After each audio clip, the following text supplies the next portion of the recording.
Inovasi menciptakan masa depan, namun stabilitas yang menjaga masa depan.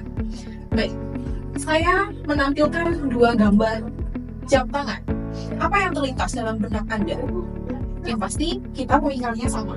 Kalau Apple Watch, itu adalah jam yang digemari oleh kaum muda karena inovasi teknologinya yang mengikuti tren. Namun, di sisi lain, ada Rolex. Rolex sudah eksis sejak tahun 1948 dan sampai sekarang masih menjadi perbincangan dan masih digemari oleh beberapa orang. Inilah yang menjadi contoh perusahaan Apple Watch mengedepankan inovasi dan Rolex mengedepankan stabilitas kualitasnya. Para CEO, 70% menilai bahwa inovasi adalah prioritas utama agar perusahaannya tetap maju. Namun, dilansir dari data McKinsey 2024, dari 70% CEO tersebut, 55% diantaranya gagal mengeksekusi inovasi-inovasi baru yang mau dikembangkan. Alasannya karena apa? Alasannya karena inovasi dan stabilitas itu bukan dikotomi. Mereka bukan dua kutub yang berlawanan, melainkan dua kutub yang saling bergantung dan harus diseimbangkan. Dalam beberapa waktu ke depan, kami akan mempresentasikan topik inovasi versus stabilitas, mana yang lebih penting, dan bagaimana cara sebuah organisasi tersebut menyeimbangkan antara inovasi dan efisiensi. Kami dari kelas Kepemimpinan dan Manajemen Organisasi 4 dari kelompok 2. Di sini ada 5 anggota, terdiri dari Rizka Alia Damayanti dengan NIM akhir 02, Nadia Rizky Salsabila dengan NIM akhir 04, Bina Kiraya Puri dengan NIM akhir 011, saya sendiri Retno Letari dengan NIM akhir 012, dan yang terakhir ada Naniswati Nikmah dengan NIM akhir 033. Baik, sebelum ke pembahasan yang lebih dalam, pastinya kita harus mengetahui apa itu definisi dan konsep dari inovasi dan stabilitas. Pengertian inovasi saya ambil dari dua orang yang mengutip. Yang pertama ini dia pengertian inovasi dalam konteks negatif. Christensen menggambarkan inovasi sebagai pengenalan teknologi, produk atau model bisnis yang baru. Namun dia mengganggu pasar yang sudah ada. Inovasi ini sendiri sering muncul dari perusahaan baru yang menghadirkan solusi lebih efisien. Namun di sisi lain ada Peter X. Drucker yang mengartikan, mendefinisikan inovasi dalam hal positif. Inovasi adalah kegiatan yang menciptakan nilai baru dengan penggabungan sumber daya yang ada secara kreatif. Nah, inovasi ini sama melibatkan pengenalan ide baru dan layanan dan lain-lain yang baru dalam sebuah perusahaan atau di dunia. Namun, inovasi ini memberikan manfaat dan menciptakan perubahan dalam konteks yang positif. Selanjutnya ada pengertian stabilitas. Di sini saya mengutip definisi stabilitas dari Jack C. Plano yang mengatakan bahwa stabilitas adalah suatu kondisi dari sebuah sistem yang komponennya cenderung tetap di dalam suatu hubungan yang sudah mantap. Nah, stabilitas ini sama dengan tiadanya perubahan yang mendasar atau dia meminimalisir kekacauan dalam suatu sistem atau perubahan yang terjadi pada batas-batas yang telah disepakati atau ditentukan. Nah, stabilitas ini juga bentuk dari kemantapan, kestabilan, keseimbangan, serta ketetapan. Dalam sebuah lembaga atau organisasi, stabilitas seringkali diartikan sebagai kestabilan situasi yang kondusif, sehingga perusahaan atau suatu lembaga bisa berjalan dengan baik. Baik, selanjutnya saya akan menjelaskan mana yang lebih penting antara inovasi dan stabilitas. Nah, untuk secara konteks sendiri, pentingnya inovasi atau stabilitas itu tergantung pada konsep industri dan tujuan organisasinya. Nah, dalam industri yang cepat berubah seperti teknologi dan mode, inovasi mungkin lebih penting. Namun, dalam industri yang lebih stabil seperti utilitas dan makanan, efisiensi dan stabilitas mungkin lebih diutamakan. Lalu untuk keseimbangannya sendiri, di sini organisasi itu perlu untuk menemukan keseimbangan antara inovasi dan stabilitas. Dan terlalu fokus pada inovasi itu dapat menyebabkan ketidakpastian dan risiko. Sementara, terlalu fokus pada stabilitas dapat menghambat pertumbuhan dan adaptasi. Jadi, yang lebih penting keduanya hal yang penting antara inovasi dan stabilitas. Nah, mengapa kedua hal tersebut itu penting? Pertama, saya akan menjabarkan tentang apa yang akan terjadi apabila hanya fokus kepada inovasi. Yang pertama, untuk kelebihannya, ada banyak ide dan eksperimen tentunya. Lalu, dengan inovasi pasti akan adanya kecepatan adaptasi yang tinggi. Lalu ada membuka peluang baru, namun tentu saja pasti akan ada kekurangannya. Di sini kekurangannya tuh tidak semua ide itu layak dan realistis. Lalu hipotesa inovasi juga dapat menguras sumber daya pada uang, waktu maupun tenaga. Lalu potensi dan ketidakpastian itu tinggi. Kemudian dapat menyebabkan bisnisnya tidak stabil secara keuangan. Di sini saya mengambil contoh kasus dari WeWork. Dengan inovasi WeWork, ruang kerja yang menyediakan ruang kerja yang fleksibel, lalu dengan waktu yang lebih mudah, itu dapat menghasilkan ruang kerja yang fleksibel dan gaya baru. Namun, ekspansinya itu terlalu cepat dan tidak memperhitungkan biaya operasional dan kestabilannya permintaan yang ada. Hasilnya, WeWork mengalami rugi besar dan hampir bangkrut. Jadi, tanpa efisiensi dan stabilitas, inovasi hanyalah menjadi ide yang besar yang gagal dieksekusi. Nah, selanjutnya, bagaimana jika hanya fokus kepada stabilitasnya saja? Untuk keluarganya sendiri, tentunya prosesnya akan lebih standar dan efisien.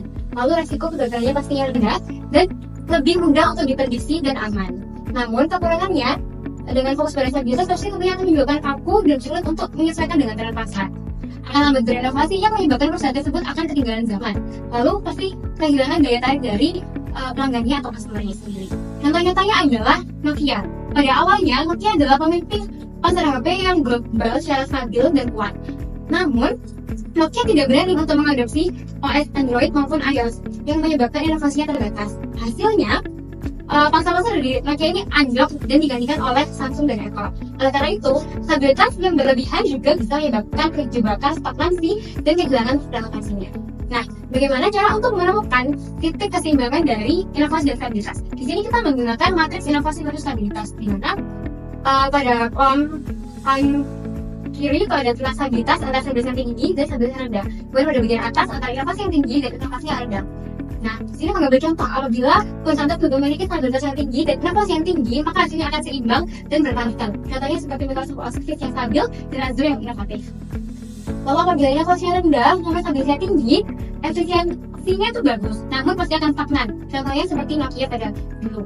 Lalu apabila stabilitasnya rendah dan inovasi yang tinggi, pasti hasilnya akan inovatif namun rentan.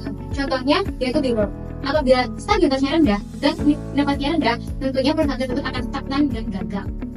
Selanjutnya, saya akan menjelaskan contoh kasus praktik nyata dari manakah yang lebih penting antara eksplorasi dan eksploitasi. Sini ada merupakan salah satu perusahaan yaitu Toyota, yaitu merupakan perusahaan yang berhasil mengedepankan stabilitas namun tidak meninggalkan inovasi. Toyota sendiri memiliki dua pendekatan utama. Yang pertama ada prinsip Kaizen, yaitu perbaikan kecil setiap hari oleh semua karyawan sehingga menjaga konsistensi kualitas kendaraan perusahaan ini. Lalu yang kedua ada metode just in time, di mana produksi dan suplai suku cadang diatur agar pas tepat waktu, mengurangi stok berlebih, dan menjaga agar gudang itu tidak memiliki barang yang menumpuk, serta memastikan efisiensi perusahaan dalam jangka panjang. Lalu yang kedua, Tesla. Tesla merupakan sebuah organisasi yang mengedepankan inovasi namun tidak meninggalkan stabilitas. Ini merupakan kebalikan dari Toyota tadi.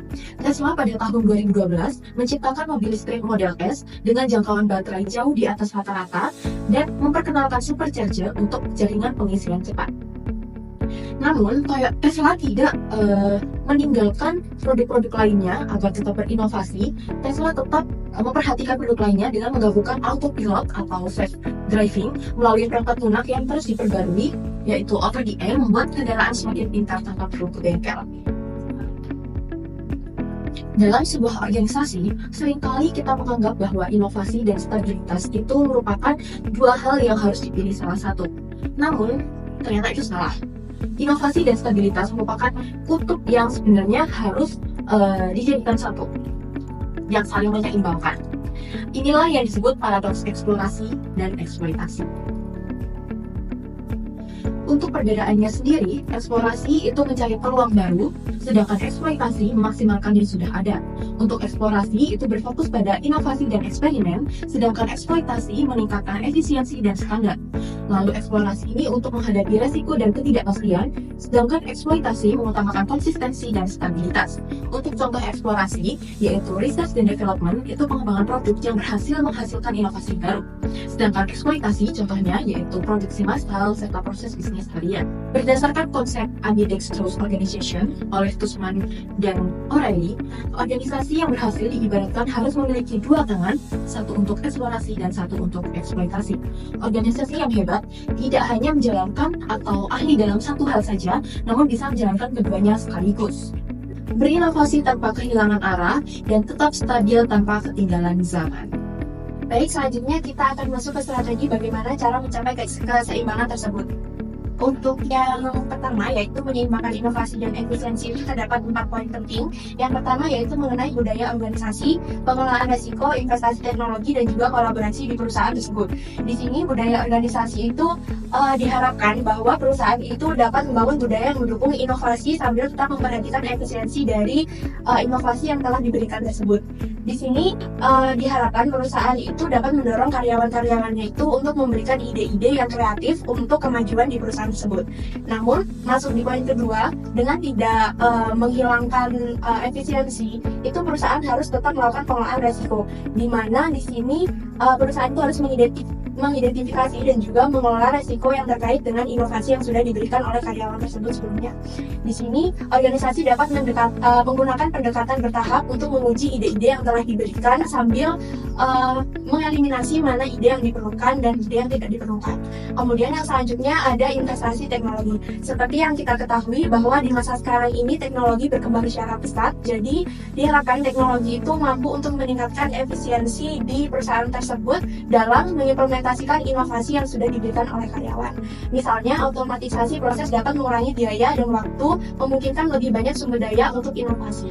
Kemudian, yang terakhir itu ada kolaborasi. Di sini, kolaborasi itu perusahaan harus mendorong antara tim yang berfokus pada yang berfokus pada inovasi dan juga tim yang berfokus pada efisiensi. Dengan penggabungan kedua tim ini secara praktis, secara efisien, maka akan menghasilkan solusi yang terbaik. Kemudian selanjutnya di sini ada satu contoh organisasi di mana dia berhasil dalam menyeimbangkan inovasi dan juga efisiensi, itu ada Microsoft.